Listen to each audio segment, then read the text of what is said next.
your little Number, spiel. yeah, number one, if you would put your cell phones on silent.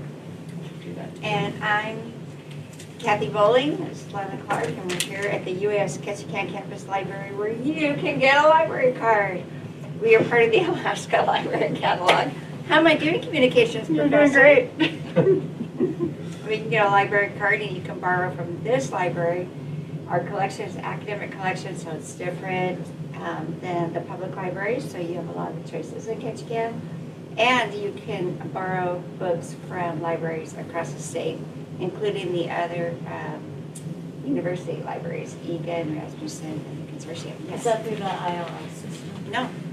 You can go into your account, you can place a hold on it. They send it here. Very good question. Here's your $5. Oh, Thanks for for telling. can I get a library card with that, or is it? Yes. So they pull it, they mail it to us.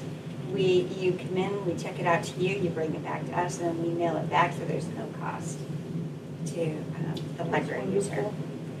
So I'd like to introduce Dr. Alan Simpson, and I didn't do my printout of where you went to school. Oh, I'm going to tell everybody that, so you don't need to do it. Good job. Okay. Thanks, everybody. Also, one more thing. We are live streaming this on Facebook, so you would only be in the shot if you were up by Dr. Ellen. But if you have a question and you don't want your voice on the Facebook live stream, then you can ask us, and I will Do some interpretive ask answers. Dr. Simpson. Okay. All right, so I'm gonna actually start a timer just because I don't know how long this is gonna go and I don't want to like speak at length. Also because I've not run through the whole thing, in my defense. Okay, so hi, welcome to Ask UAS. My name is Ellen. I am gonna be giving you a talk on understanding algorithms. I want to take a brief pause to say that, you know, UAS, its campuses are on unceded territories, and we are here, and we are honored to be, oh gosh, and the lights just turned off, so, you know, we're doing our thing. I also want to note that some of the things that are going to be discussed in this talk are going to be slightly harder topics. We talk a little bit about disordered eating, sexual assault, bullying. We have some manosphere examples, which can be a little challenging. And I just want to give people a heads up. We don't go into any depth, but they're there. They might be upsetting. I want to warn everybody in advance. So now we're going to try something. We're going to push these two buttons at the same time. There we go. And so I think we all know this feeling where you're scrolling Facebook, you're on Instagram, and you see an ad for something that you're sure you've never looked up on your phone, but maybe you've talked to somebody about recently. And I'm sure if I asked everybody in the room and everybody online to raise their hands about that, we'd probably get a universal experience. Yeah, it's pretty normal, I think. And so in my house, it is this litter robot. Basically, we have a joke that if you spend like 10 minutes talking about a litter robot, you're gonna get ads for it in the next 30 minutes or so. It's just, I don't know why it is, that's just the one we get. It's very weird. And then the second really like question I want to kind of poke at a little bit is this idea of like, I don't know why I'm seeing this. Why might something appear on your feed that you're not necessarily anticipating being there? What might it be saying about you, about what you're interacting with? So that's the other question we're going to kind of poke a little bit about that. All right, and so this is an outline because I have done too many of these in my life. Okay, so I'm going to do a little bit of an introduction about me, and then I'm going to do kind of like some core terminology understandings. This is mostly so everybody goes into this talk with like the same understanding definitional work so that nobody gets confused. I'm going to do some kind of experiences, case studies from my research that are kind of extrapolated or synthesized of a couple different people telling a couple different stories at the same time. And then finally, I'm going to talk a little bit about media literacy, algorithmic literacy, and how we can kind of talk about some of this stuff that's happening and how to fix problems if we run into them. And there's a hands-on portion at the end where everybody gets to do cool stuff with their phone. All right, so as I said, my name is Ellen Simpson. I am a PhD in information science. I also have a master's degree in media power and public affairs, and prior to coming to UAS, I spent 2 years as a postdoc at the School of Data Science at the University of Virginia. And over the course of my academic career, I've published more than 6 papers, but 6 papers that are kind of specifically about TikTok, and TikTok's a very smart algorithm. And I've also had an additional couple of papers that I've written about kind of algorithms, algorithmic experience for creative work, identity management, and how the design of these systems can support societal prejudices, but also support people on journeys of self-discovery. We're going to talk a little bit about some of these papers later on, but I just like to actually say I do know what I'm talking about, I promise. All right, so let's do some definitions. These are very orange, so it's a very interesting color, I love it. All right, so I guess the basic question that one must ask is, what is an algorithm? And if we are being like really tried and true, where is my, hang on, there we go. So the major definition we got to talk about is, what is an algorithm? And if we are thinking about just something as a purely technical object, Oxford English Dictionary is a pretty good definition, which is a process or set of rules to be followed in calculations or other problem-solving operations, especially on a computer. So that's basically, it's a set of rules. It's a set of procedures. It's how you get from point A to point B. That's not really what people talk about when they talk about algorithms in a social sense these days. So, what is the algorithm? You know, the one that controls your Instagram feed. And so Oxford English Dictionary also has a pretty good definition, which is, it is a data tracking system in which an individual's internet search history and browsing habits are used to present them with similar or related material on social media or on other platforms. So basically, it is taking your internet search history and browsing habits to make data about you that it then sends to you. And in the biz, or in information science, trace data is like little bits of pieces of information that are then put all together into a big whole that then becomes a digital version of you, which we're going to get into in a minute. So this is not what we mean by data. I just want to clarify, I had to make one terrible joke in this, so this is my terrible joke. Data has 3 definitions that I think are all really useful for thinking about them in terms of their role, like data's role in kind of a content-recommended social media world. So we have factual information that is used as a basis for discussion, reasoning, or calculation. I did fix that because it was spelled wrong right before we started. And then data is also information in digital form that can be processed or transmitted. And finally, and I think this is the definition that I think really applies here, we have data is a collection of raw facts, numbers, observations, and or symbols, often in a digital format that become meaningful information when analyzed. So it's useful to think of data as a means of something becoming meaningful information. And as humans, we become data over the course of our lives through a number of different processes. And so a lot of the ideas that I'm going to be talking about in the next couple slides are from Colin Koopman's book, How We Became Our Data, a genealogy of the informational person. It's a really great read, wholeheartedly recommend it. It's very accessible. Both of the books that I, okay, so from the moment we are born, Koopman suggests, data is fitted to us to make us legible to institutions, people in power, people who are trying to sell us things, people who are kind of designing the structures in which we exist.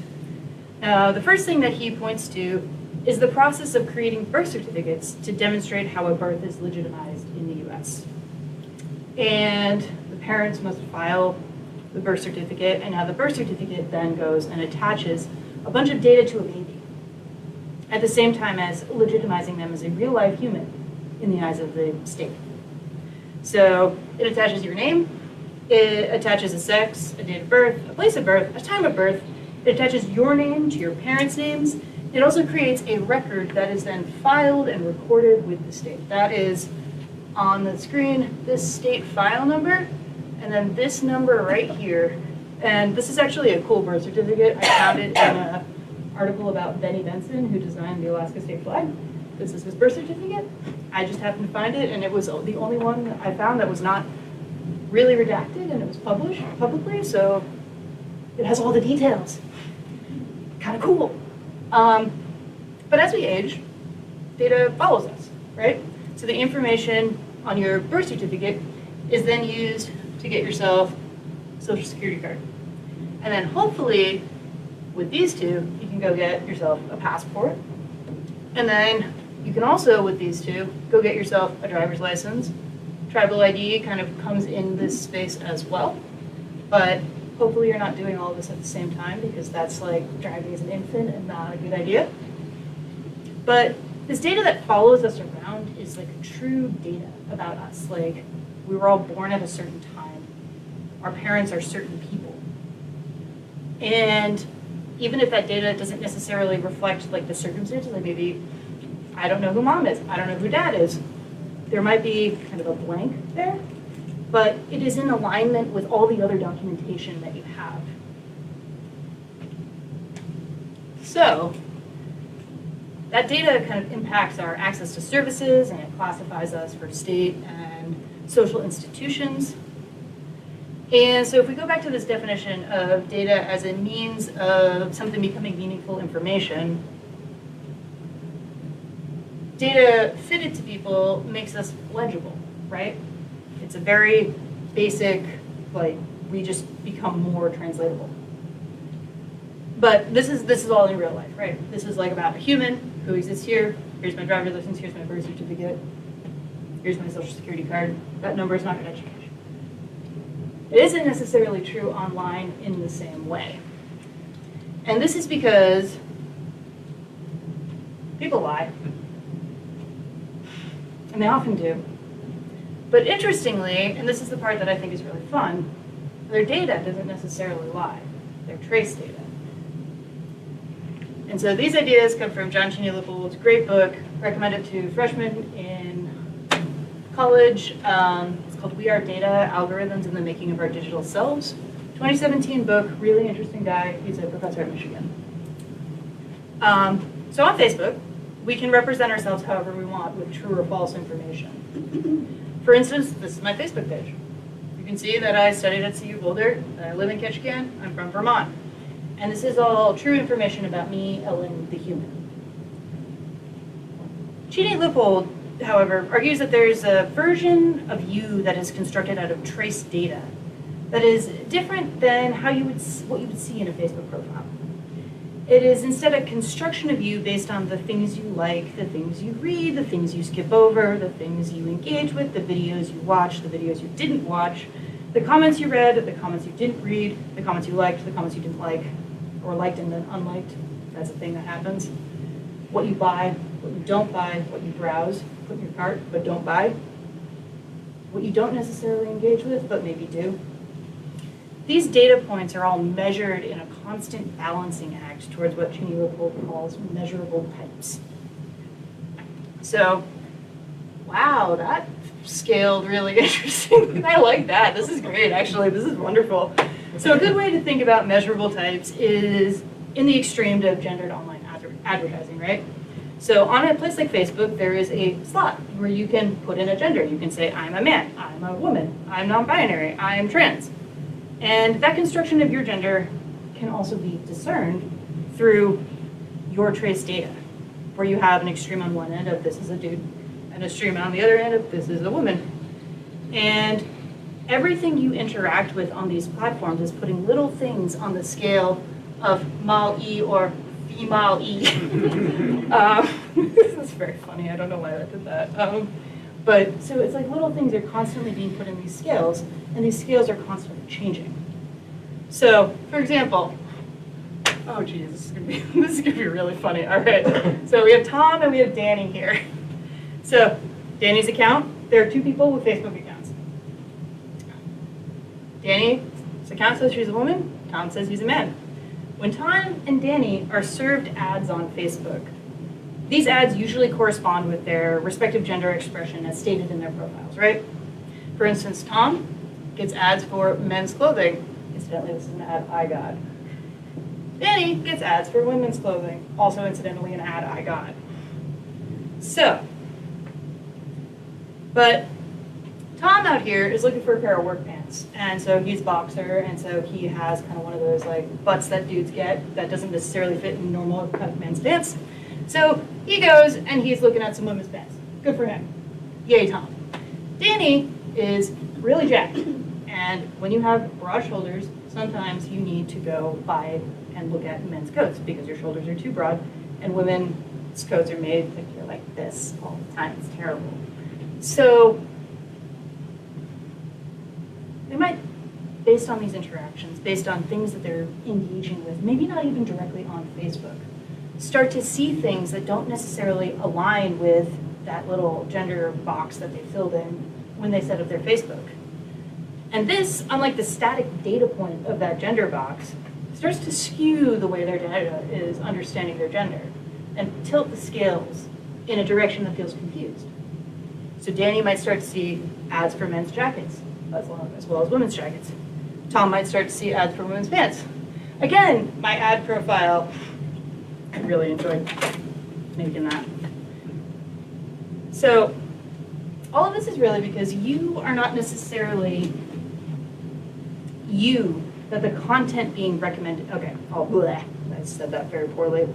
All of this is because the you that the content is being recommended to isn't constructed out of stated facts about you, the human individual. Before you, that content is being recommended to becomes for people like you who share the same measurable data types with you. So for instance, I am Ellen, I live in Ketchikan, I'm from Montpelier, and I went to University of Colorado. There are other people who have the same set of experiences.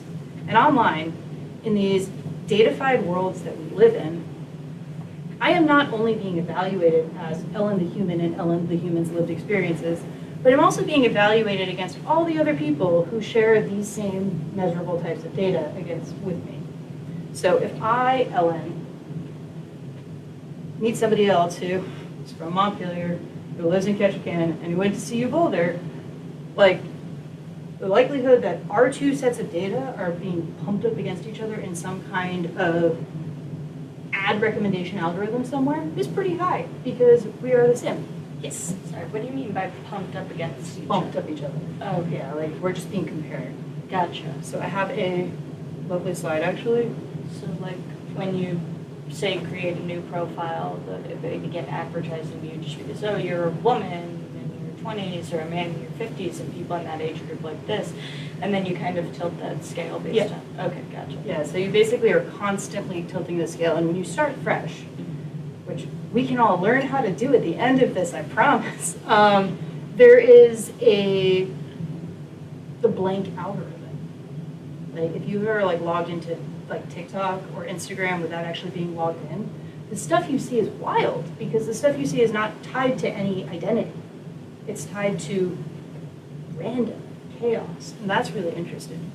So the person being represented, served ads, and recommended to is an amalgamation of data about you, then data about all the other people like you who share those same data characteristics. And you are constantly being evaluated against your data, against the data of others, the data of the content you view, and the data of the content of others around you who are also like you.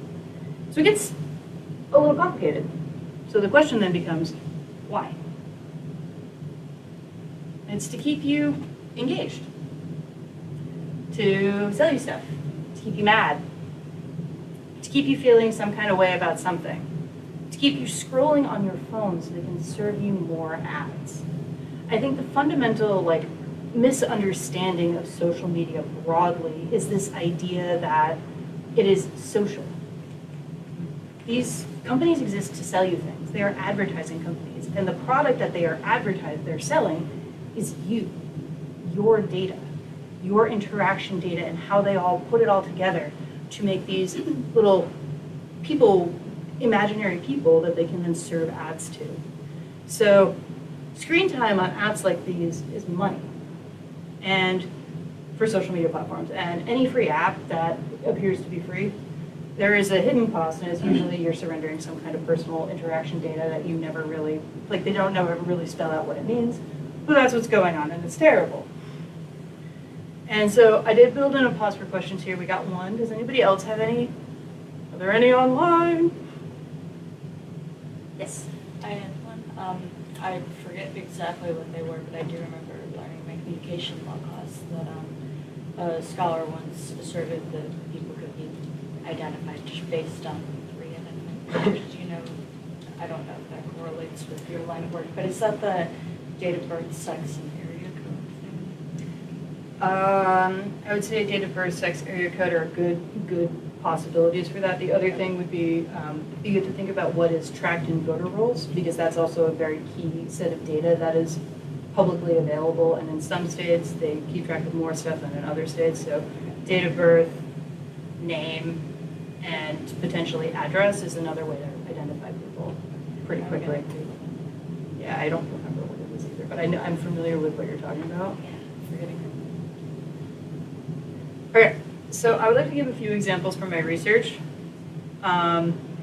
This first one that I'm going to give is kind of extrapolated based on several experiences described to me in interviews, and then localized because we're in Ketchikan, so I might as well talk about Ketchikan, right? And the second one is closer to conversations with research participants with neurodivergent TikTok creators. Very interesting folks, those. So one of the major questions that I really did want to get into is like, why am I seeing this? Like, you don't want to see this man on your screen. Why is he there? Also, these stock images on Canva for anguished computer users are fantastic. So let's go back to Tom. So Tom lives in Ketchikan. He's a student at K-High. He's a senior. And he's looking at colleges. He might even stay here. That would be really cool. So Tom's a wrestler at K-High. And so because he is a wrestler, he travels a lot for wrestling competitions. And when he travels, he's around a lot of other boys who share his same set of interests. And so Tom has taken Spanish since middle school. He really likes Bad Bunny. He loves Thai food. He spends a lot of time lamenting the fact that there's not a good Thai place in town. So he's always looking for new Thai places to try while he's traveling for tournaments. So Tom travels up to Anchorage for a wrestling tournament. Spends a lot of time scrolling on his phone. So Tom's a big TikTok user.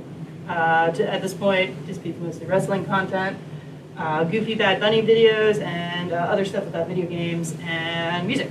And these are all things he likes, and these are all things that he anticipates seeing on his social media. These are all familiar, comforting things. So, the thing is, he's out of the wrestling tournament. He's in Anchorage now. And waiting for his matches, he starts to see some things that kind of make him feel a little bit uncomfortable. Now, the first one he kind of gets. He hasn't changed his location, but he starts to see a lot of content about visiting Anchorage. And he watches some of those videos because he's got to find that Thai place, you know? But to Tom, this makes sense. As he's in a new place and understands that location data is a big part of how content is recommended to us. Like, we see things that are in proximity to us, made by people who are also in proximity to us. So if you're watching Facebook videos or Instagram videos, you may see just random stuff about Ketchikan that has been made by people locally, and that is because that stuff is all being kind of served to us because we're all in the same rock in the middle of the ocean, right? And so dude next to Tom is watching workout videos because they're in a wrestling competition. That's what you do, right? So he sends one to Tom, and Tom watches it. And he gets some more videos about coming to Anchorage. He watches those. No luck on the Thai place, but he gets another workout video, and then another one, and another one. So as Tom starts to watch these videos about working out, he starts to see videos with other things associated with male grooming, male presentations of masculinity, looks maxing. He starts to see videos that are about taking steroids or about making your jaw and your face look like this dude who looks like he's trying to go to the bathroom, which is a thing that is very popular with teenage boys. Apparently, I spent a lot of time trying to find a really good case study for this, and this was the one I came up with. But as he keeps watching these videos, the videos about male grooming, body standards, attractiveness start to get more extreme. And I do want to note here that I have described this taking place over a wrestling tournament, but in reality, this could take months or weeks of just a steady drip, drip, drip of this kind of content into somebody's feed. And when you're a teenage boy, this stuff kind of makes you feel bad about yourself. And so Tom keeps watching because he wants to look good for girls and for senior pictures. And he wants to try it, and so he starts to try some of these like glow up tits that he sees. And he starts to watch more of them, and he doesn't feel like he's not making good gains. He doesn't look hot. He has no girlfriend. He's sad. And then he starts to see things that are really uncomfortable. He starts to see phrases like this phrase right here, that is not very great. And he gets freaked out because he doesn't know why that's there. And we go back to this broad question of, I don't know why this is here. When in reality, Tom has encountered is probably a combination of many, many different things. So I thought it might be kind of fun to have a collective project, since we have actually a good group of people here, to figure out why Tom might be seeing some of the stuff that he's seeing as it is getting more and more extreme and creeping. Yes. I feel like because algorithms are driven to capture attention, and one of the things that we naturally have a bias to pay attention to is things that we're insecure about. So if you have a teenager who feels insecure about how they look, and then there's certain videos about that, it's like it's going to take that insecurity and amplify it, and as it amplifies it, then they're more likely to pay attention to those videos, and I think you just get caught in a spiral. Yes. Don't algorithms also sort of employ a frog in boiling water effect where they gradually subject you to more and more incendiary language, or is that just distributing disinformation? It is a combination of a bunch of different things. Like there's been some interesting new developments like in the past probably about 6 months that Instagram, for instance, is starting to really push more like sexually explicit content. Nobody can really figure out what's going on the back end there, but that's something that's going on. Yes. So I was thinking that he's been clustered with other people with similar interests, and if they have naturally gone to that particular video or whatever, then that's more likely to get served to him. Mm-hmm. Yeah. So I put together a little list too. So we have this proximity and associated interests, we have engagement, we have his demographics, we have what he's engaging with and what he's sharing with other people, because again, that clustering thing, right? Because you could be clustered and send a bunch of stuff out to people, and then that just tightens the cluster, because now it's like an amoeba almost. So Tom is of the right demographic to see this type of content. It's going to play on insecurities. It's going to play on him feeling uncomfortable with himself. And if Tom is anything like you or me or anybody, you're going to go read the comments because they're so interesting. And maybe there's tips, maybe there's tricks, maybe he's just feeling insecure and he wants to see other people who are also feeling insecure. And ultimately, I think it's really helpful to think about how every single little factor, every little thing we do can kind of contribute to this overall, like, oh my God, I don't know why I'm here. And that's really interesting. And so something else that I really wanted to highlight in this is that this is a messy thing. It's not perfect. There's not like this is always bad, or this is always good, or this is always any kind of way. It's complicated. Because it can't be cut and dry. Because if it was cut and dry, it would be a problem that was solvable. So as you go down like a spiraling rabbit hole of content that you're really into and seeing it because predictive modeling of the algorithm found a sweet spot that keeps you engaged. So there's a interesting thing about this, right? So when we talk about clustering, which is a great word, I completely was like, oh yeah, that's great. It's a word I was trying to think of all day. We talk about like people getting clustered into interests or types or measurable types of people. In my first set of interviews, like the 5th interview I ever did in my doctoral research, as like a first year PhD student, so I was a baby. This kid tells me this story about how he's Jewish, and all he sees is a bunch of anti-Semitic content that kind of goes hand in hand with his content that's just like Judaica, just various aspects of Jewish life, understanding how like Jewish identity works, and all these things were grouped together. And he really aptly described it to me in a way that I thought was really interesting, in saying, I think the algorithm doesn't know how to take the hateful stuff and the nice stuff apart, but it does understand that this is all about the same kind of thing, because the algorithm's smart, but it's not that smart. So it was a really crappy experience that this kid had, and I think it's really interesting how these kinds of experiences really can shape how people characterize their experiences online. And so the next example is based on some experiences I've talked to with autistic TikTok creators. So it's a little bit about neurodivergence here, just so everybody knows. So this is Rose. Rose is a freshman, maybe also at K-High, because we had to localize, you know. So Rose is really into math and dance and writing, and she's been best friends with Jill her entire life. Now, Jill is autistic. She spent her whole life learning how to navigate a neurotypical world, and is generally considered to be pretty low support needs by her teachers and by her dance instructor. People with autism have their like scales of needs in terms of like what kind of support you need to get through your everyday life. And one of the things that has really helped Jill cope with life up to this point is her friendship with Rose. And because they are so close, and they're at each other's houses all the time, and they're using each other's ISPs all the time, and they're sending each other stuff all the time, Rose starts to see a lot of videos made by autistic TikTok creators.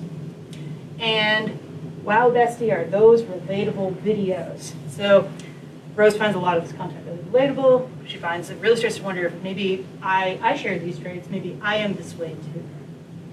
And you want to, also, if you want to talk about two dudes who look exactly the same but are not the same person, these guys have a terrible case of same face that I think is really interesting for two random people I Googled.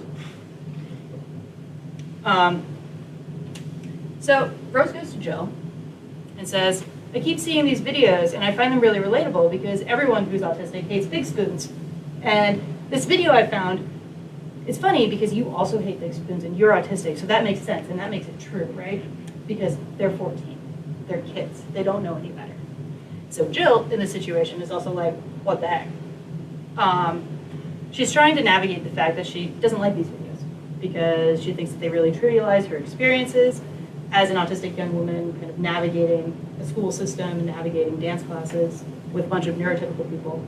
And yeah, she's got her bestie, but her bestie is now like making jokes about big spoons that seem kind of insensitive.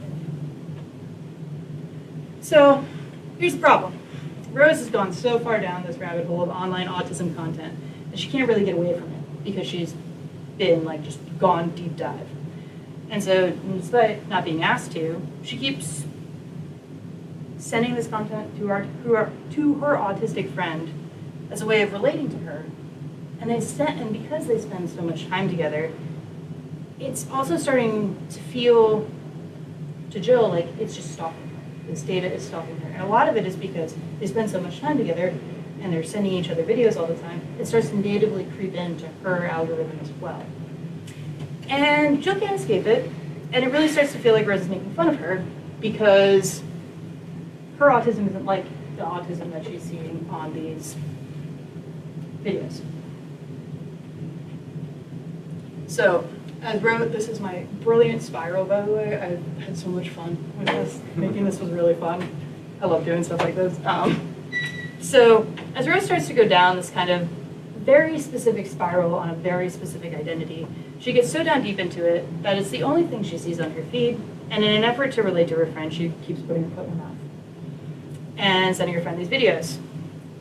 And so in some of my research, we really kind of dug into this idea of like how these content feeds can really like enable self-discovery, especially in women and girls who are underdiagnosed with a lot of like neurodivergencies and stuff like that.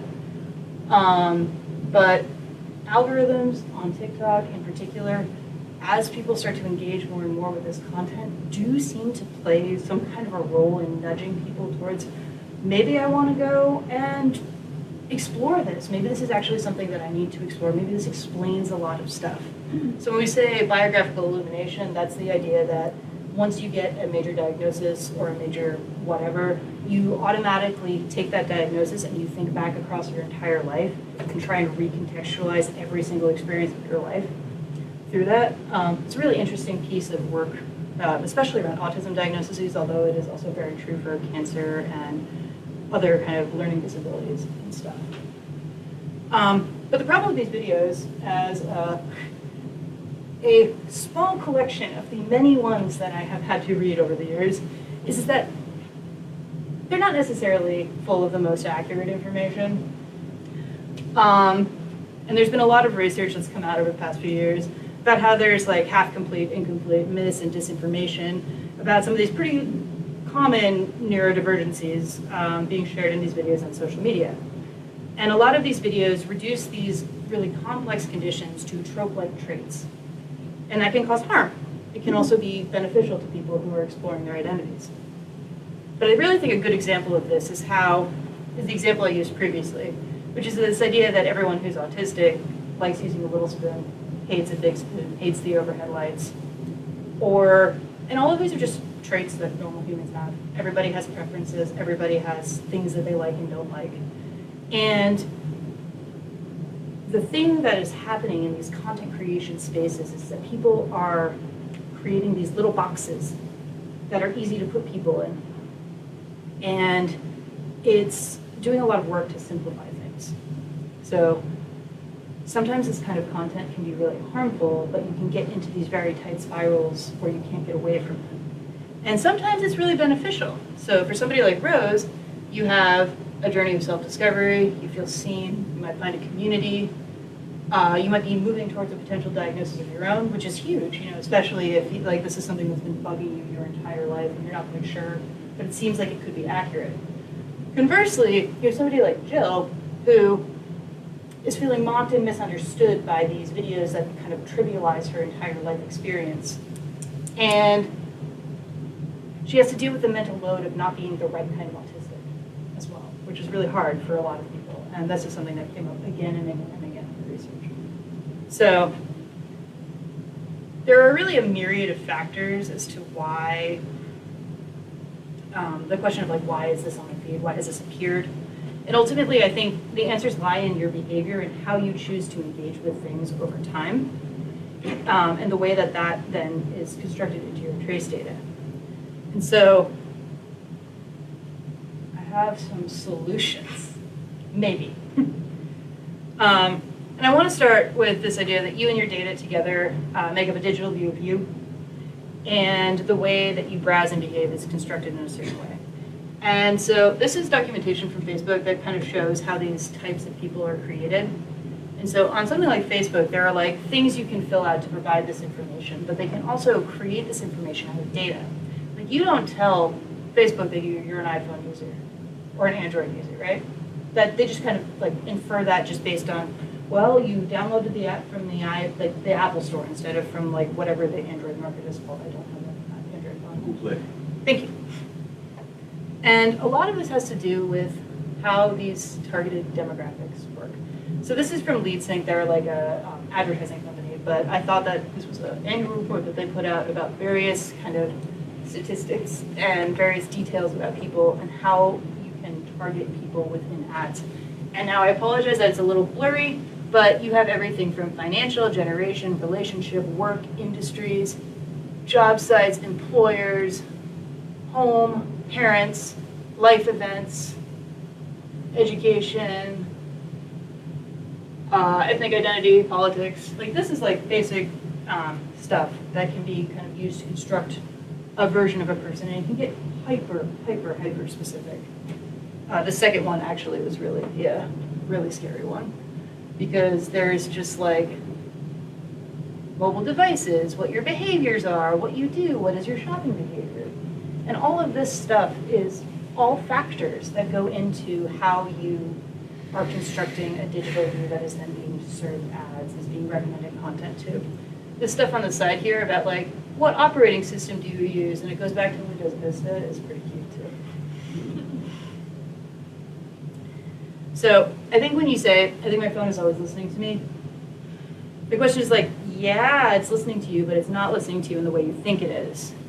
Your behavior and your use of the phone is being used to classify you and put you up against measurable types to help you, to put you into some kind of one of these scary boxes, right? So there's this concept that comes up in design research a lot called haunting. And really, I think that's what is happening, is you're constantly being served, so when you're constantly being served information and served data and served ads that you're then interacting with or not interacting with, as the case may be, you're kind of being haunted by the ghosts of your past actions and your past self. Like, I watched this ad, or I clicked on this ad thinking it was a video, or I ended up reading a bunch of comments on this YouTube video that I really, like, because I thought they were funny, or I wanted to see, like, everybody was dunking on this person, I wanted to see the best burns, or, oh, these people are being terrible, I'm going to go yell at them. And you are haunted then by that action until the algorithm rebalances itself. So it's all about conscious awareness. So I have written a set of instructions on how to check your Facebook ad profile,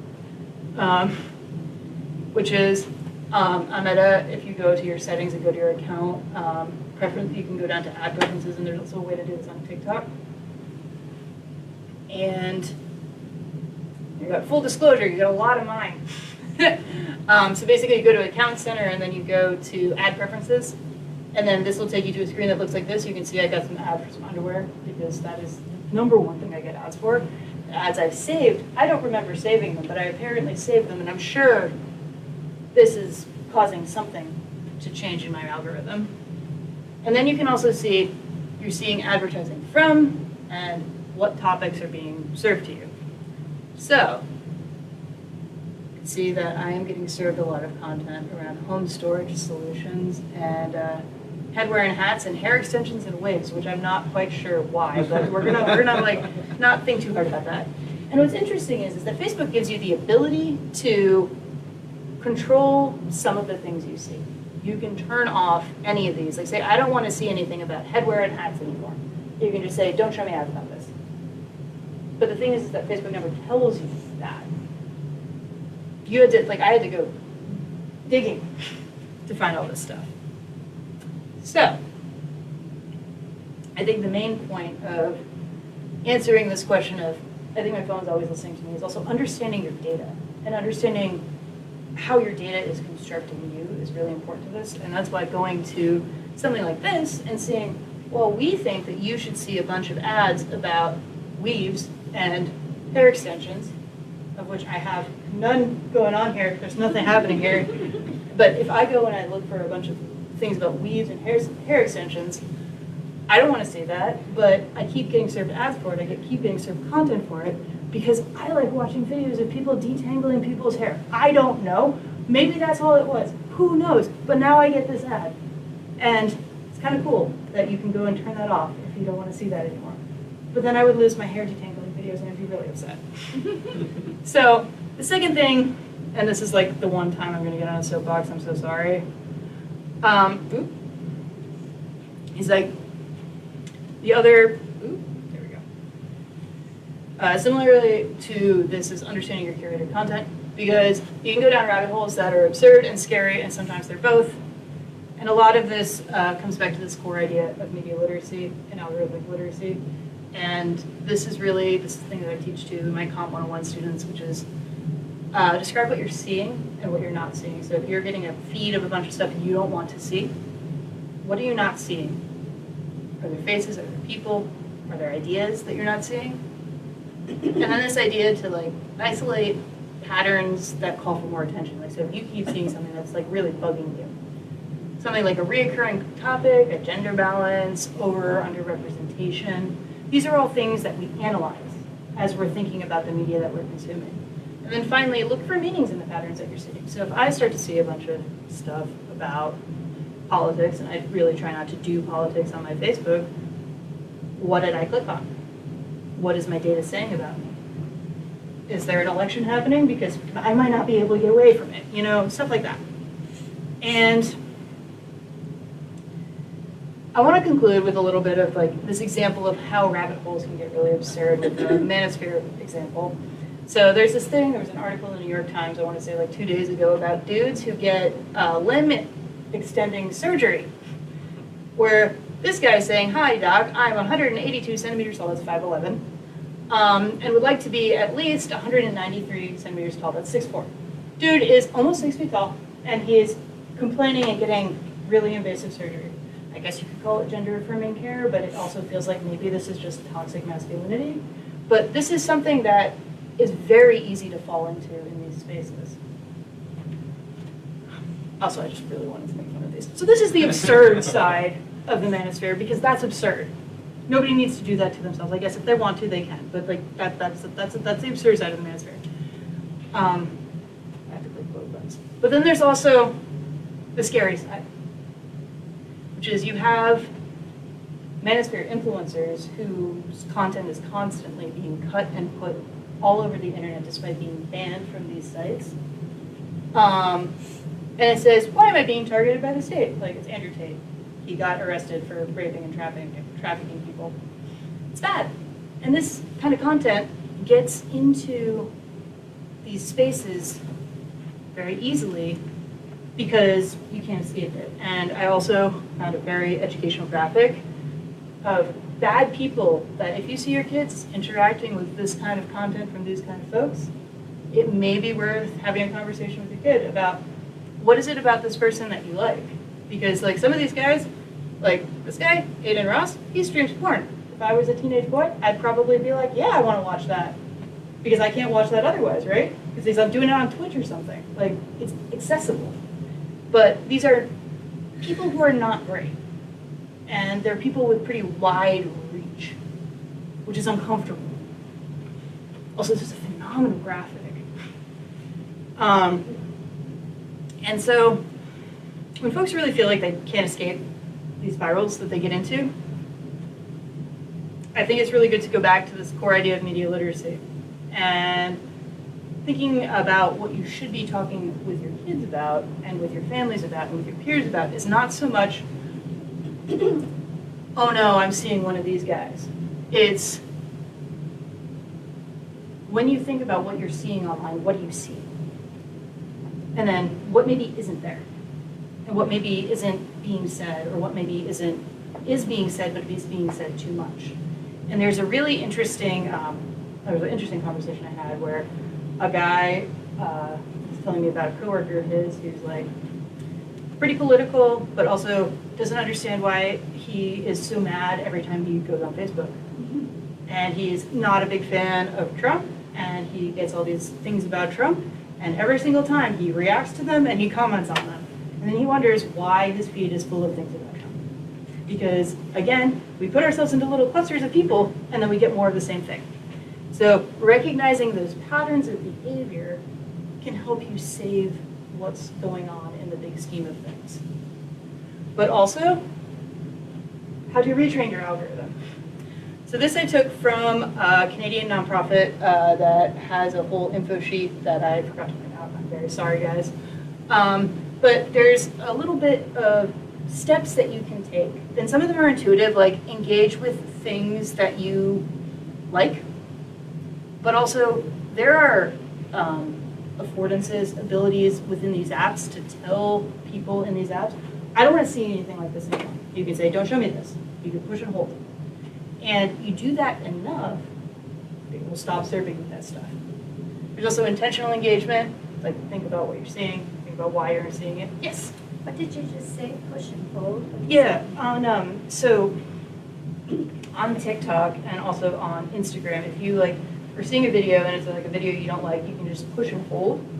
And there's like a little gray box that pops up that says, why am I seeing this, or don't show me this again, or not interested. And you can just click that button. And if you have to keep spamming it, it's not like a one-time magic bullet kind of a thing, but it does work pretty quickly to kind of pull away. Would it work on just Google ads and videos that come through, I wonder? Oh yeah, because you can go here and reset it. I wrote directions on how to reset your algorithm.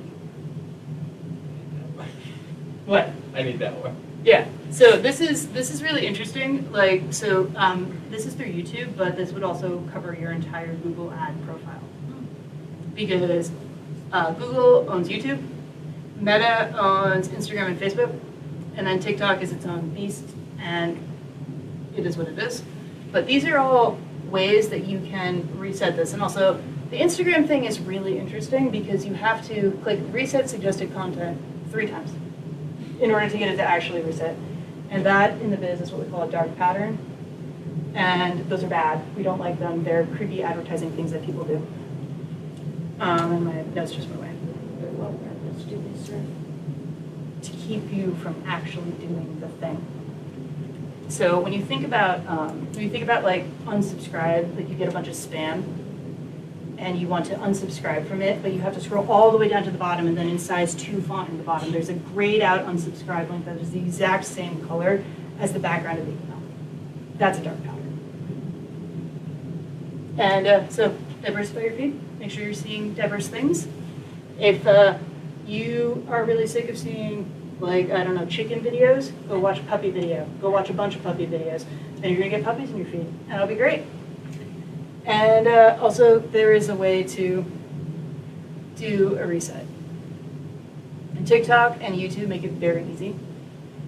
Meta, I don't know why. Probably because they know that they'll have to rebuild your ad profile and they don't want to do that. But all of that is available if you want it.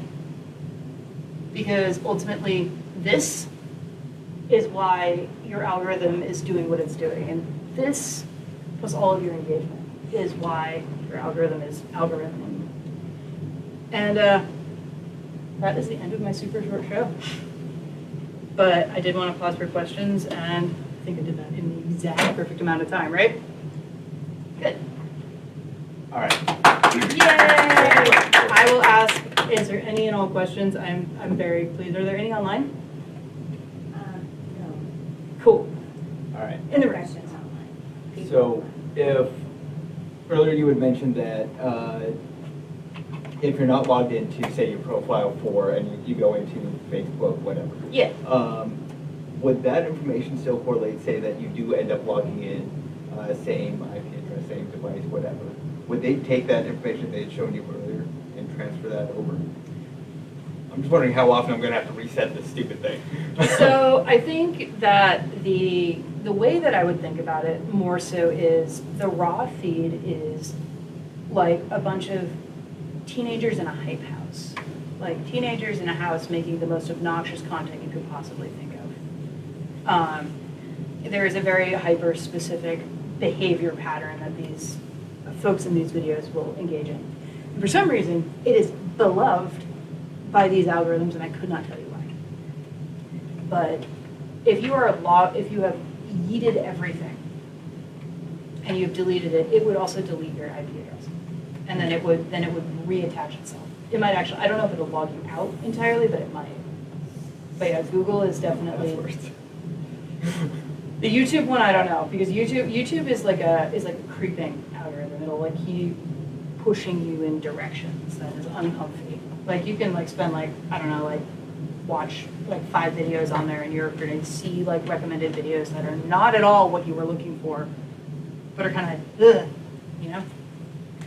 I am not a YouTube expert though, I really will confess that. I just was very excited to learn how to reset that because that's kind of cool.